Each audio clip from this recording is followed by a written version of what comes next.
excited to be joined by the wonderful Lucy Atkins, who is a best-selling author. She is a Sunday Times best-selling author. You have been a judge, is it on the Costa Prize? Is it the Costa Prize? You are award-winning author of 4 novels, and the most favourite of mine was Magpie Lane, which is the one you've just written, which is fantastic and has also become an online bestseller. So congratulations, Lucy. And Lucy's here for our psychology's audience because Lucy is going to be doing a regular monthly slot for us on how to write a novel, which starts tomorrow. And she will be interviewing the wonderful JP Delaney, who is also what's JP, what has he so his most recent book is called Playing Nice, and it's just come out, I think, about a month ago. In August. It came out in August. And he's written, it's psychological suspense is his thing. He's brilliant at it. Absolutely brilliant. Which is the one I've read his stuff? What's the one I would have read? Maybe the girl before. Yes, that's it. Yes, yeah, brilliant. But again, great at that. He's one of great. One of them is a huge hit, but he's the one about the house. The house. Yeah, we're going to be talking a bit about how to plan and plot a novel, and he's absolutely a master at that. He thinks it through in advance, and he's got all sorts of tips and strategies that he's going to share with people tomorrow, which is really good because I'm not a planner. I'm more of a kind of winging it type writer when I'm doing a first draft. So it would be really good actually to have our different perspectives on how to. I can't wait to hear the conversations that you're going to be having over the coming months, because I mean, for many of us in lockdown, we've had ideas and we've thought, right, that's it, I am going to write a novel. I know November is NaNoWriMo, which is National Write a Novel Month. So this is the perfect time to sort of tune in to your kind of your monthly class. So what sort of things, we're talking about how to pitch a novel, how to plot a novel, how to improve your writing style, and how to get published, or some of the things I'm going to be covering. So, I mean, if people have got this idea around writing a novel, how do we get over that kind of beginner's fear of I kind of get to the point of I'm no good, I can't do this is rubbish. I'm starting my 5th novel and still feeling like that, so I'm not sure I'm going to be able to cure anybody of that particular ailment, but I think the thing that shifted it for me, I wrote some non-fiction books, and the thing that shifted me into, I'd always written fiction in private for myself, but I'd always thought I just don't know how these writers do it, and had no confidence and was very critical of my own work. And I did a creative writing master's degree about 10 years ago, and it was learning a whole set of skills I hadn't, even though I'd been a massive reader and I'd had 2 degrees in English literature, and I was a book critic for the Guardian at the time, and it was sort of, I just hadn't made that shift in my head from reader to writer, and I hadn't learned some really basic skills. So that's why I think this is why it's sort of a giving back thing.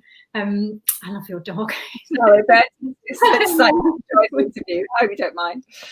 I feel like I just feel like you can learn some really basic skills that will transform the way you write, and it might not give you confidence, or you might not read your stuff and think I'm a genius, but you will definitely, if you start to take some of this on board, you can really shift your writing into a much more professional, much more effective fictional place.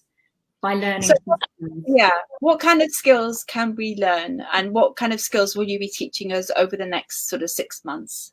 Well, things like, I think one of the big things that I learned when I started to think about creative writing rather than reading was things like being really consistent in your character's viewpoint. So only seeing the world in the way that they would see it when you're writing inside a character. And that sounds really, really obvious, but actually a lot of writers don't, because they kind of shift in and out of the point of view of a character. I think that's totally, I totally get, when I've tried to write stuff, then I've realized I've gone from inside that character's head, you know, to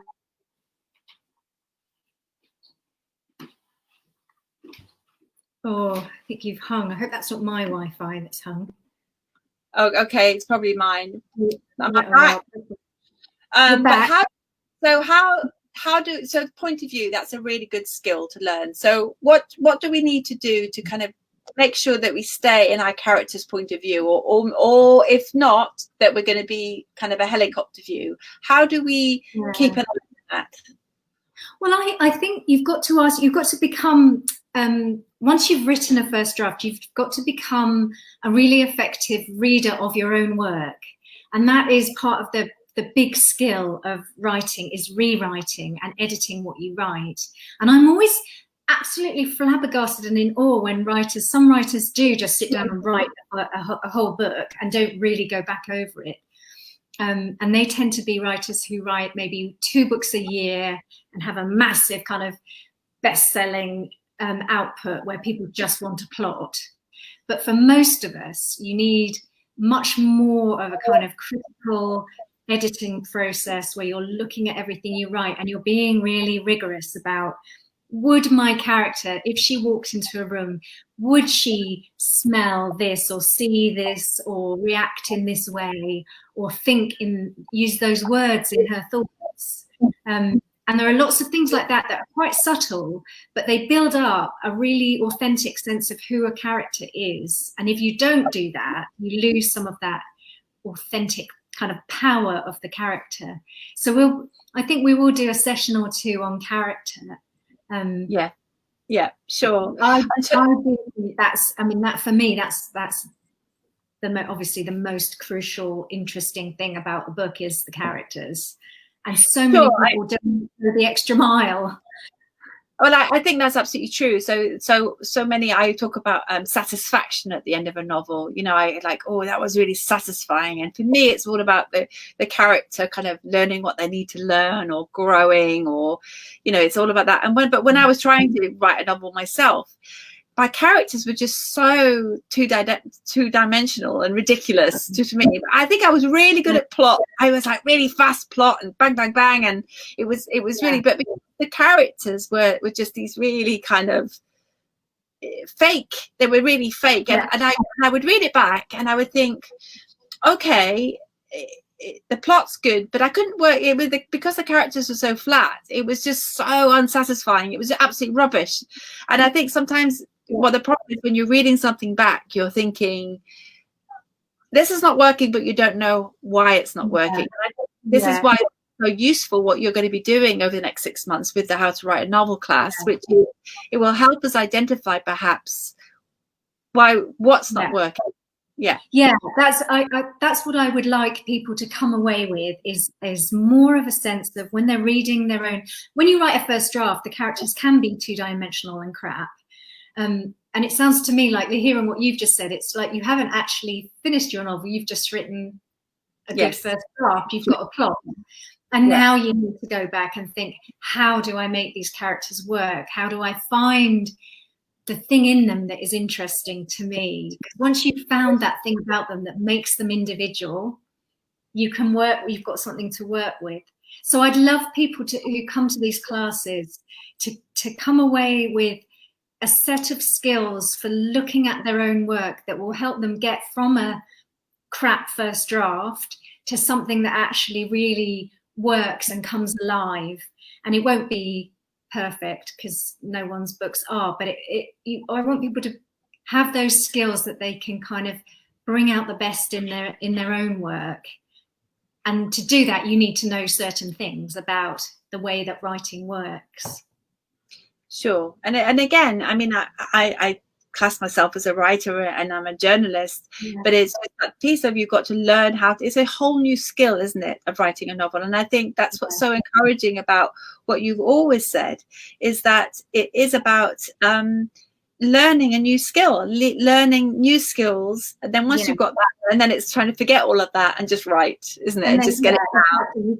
It's like you've got to have two heads on your shoulder at the same time. So one of your heads doesn't have any critical thoughts and is just accessing emotion and interest, and then another head, you sort of swivel that other head on and look at what you've done and then rework it to make it hang together and work.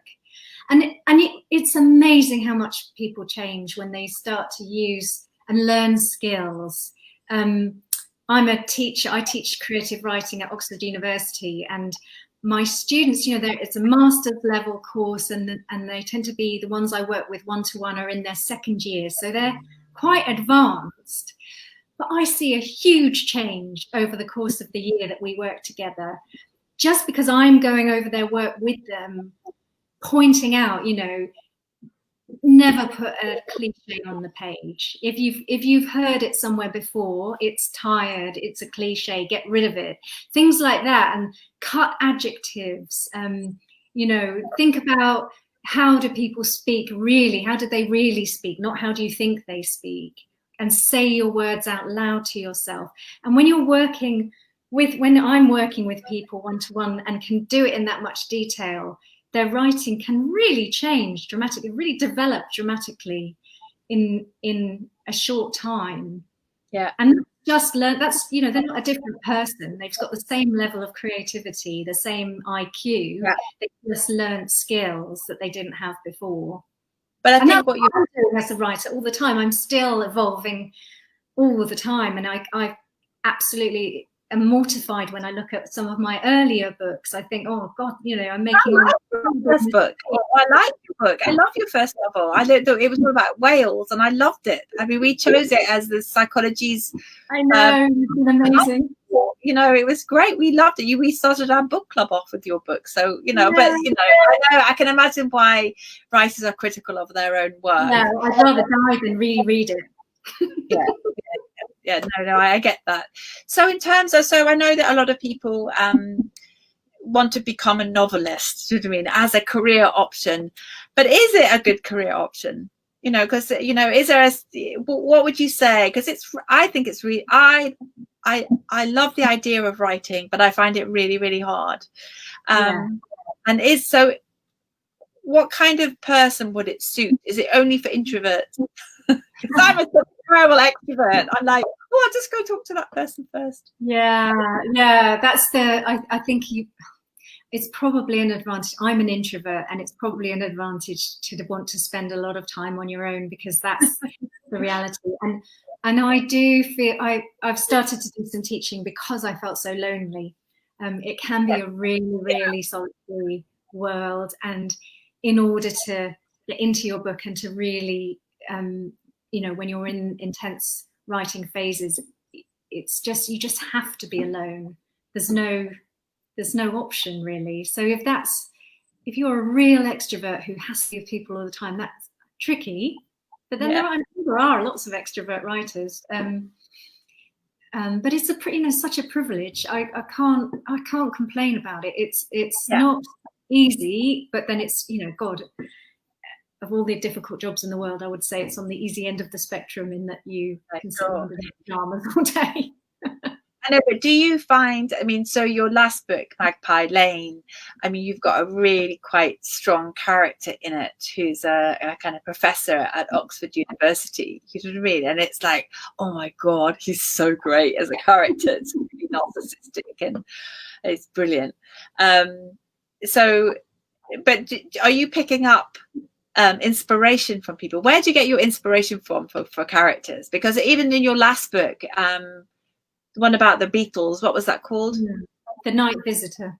The Night Visitor, again, really great character there. There's some you like dark characters. Where do you get that from? Is that your shadow side, Lucy? Yes, I think it is actually. I think it's venting some sort of, because you have to be nice and civilized most of the time. It's venting, some kind of dark side, definitely. And I find characters who are awkward and who don't fit in and who are sort of cleverer than everyone else, but somehow not making life work for them.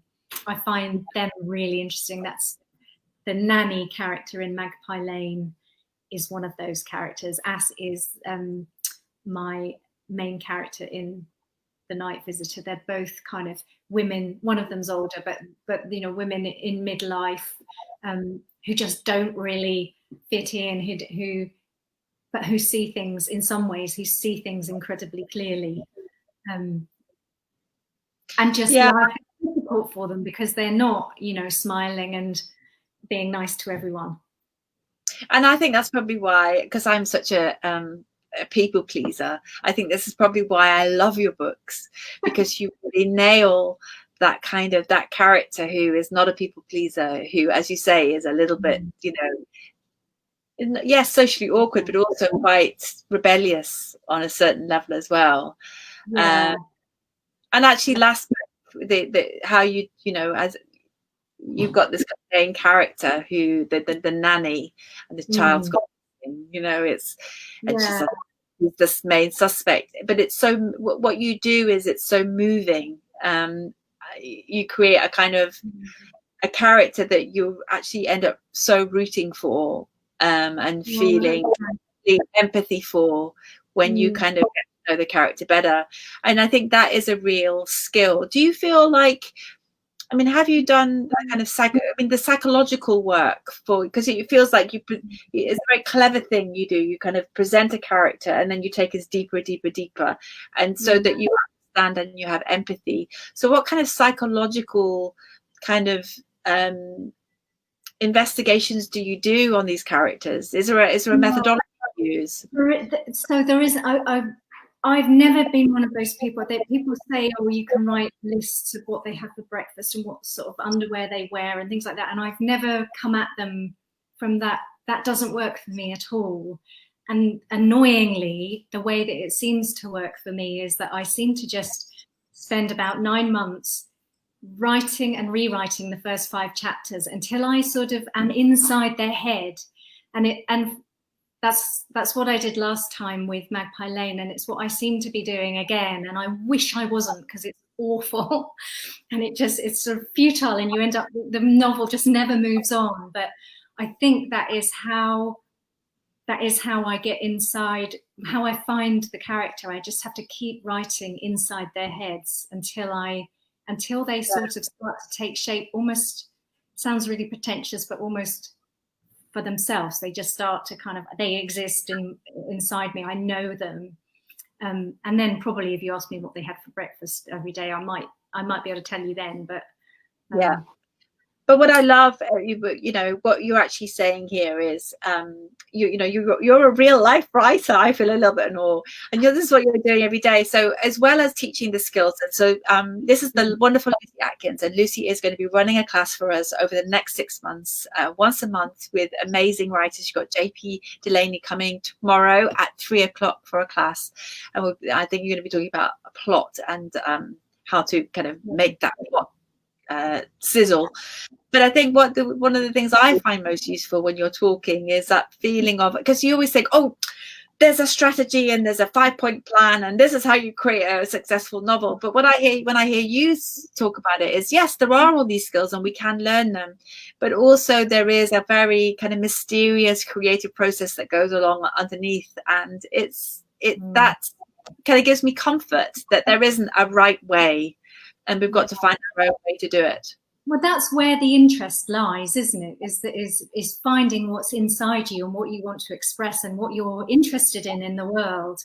Otherwise, it would be a very boring kind of, create by numbers. It would be color by numbers, wouldn't it? If you didn't, you've got to find a way into your subconscious, into your shadow side, or whatever it is you want to express. Yeah, no, absolutely. Yeah. So thank you so much for joining me today. Lucy will be live all over the next 6 months. One class, we do one writing class per month, how to write a novel. She's being joined by lots of best-selling other novelists who will be sharing their wisdom and their tips and their tricks about how to actually get all of this ideas from my head and onto the page. And let's finish those lockdown novels, everybody. We can do this. Lucy, thank you once again for your wonderful advice and your wisdom. It's fantastic to see you again. Thanks for having me. It's lovely to be here. Okay, Looking forward to seeing everybody tomorrow. Yes. So Lucy Atkins, do go and pick up her fantastic book, Magpie Lane, which is my second favourite book of yours. But it's really a really, really great read. Lots of love. I'll speak to you soon. Bye-bye.